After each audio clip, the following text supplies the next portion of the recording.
Greetings and welcome to this session on How Shall They Believe, dealing with Romans chapter 10, verses 1 to 15. First thing I want to note is that this appears in as a part of Romans 9 through 11, which has long been the most difficult part of Romans for most Gentile believers, at least, to understand and to track with. In chapter 9, Paul begins with describing the great agony, the personal anguish he was feeling because of the fact that so many Jewish people, his kinsmen according to the flesh, as he calls them, had not accepted the message of Christ. So in these chapters, he struggles with how is it that that can be the case? And how can God still be considered fair or just or righteous if God turns to the Gentiles, having made promises to Israel throughout Israel's history?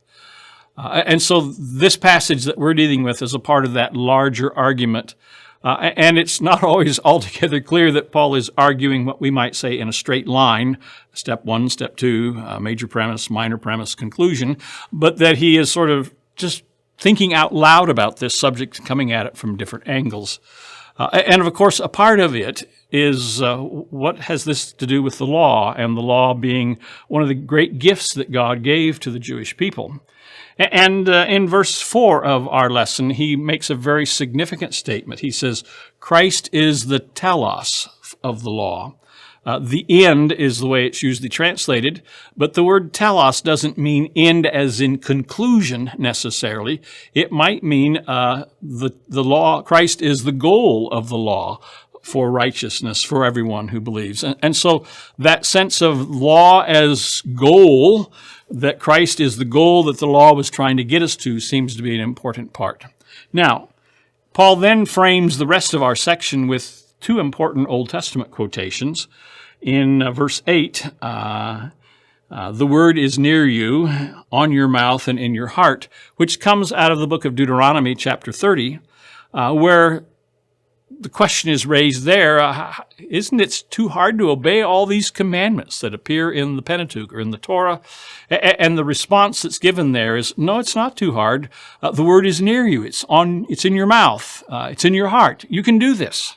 So choose life, is the command of Deuteronomy 30.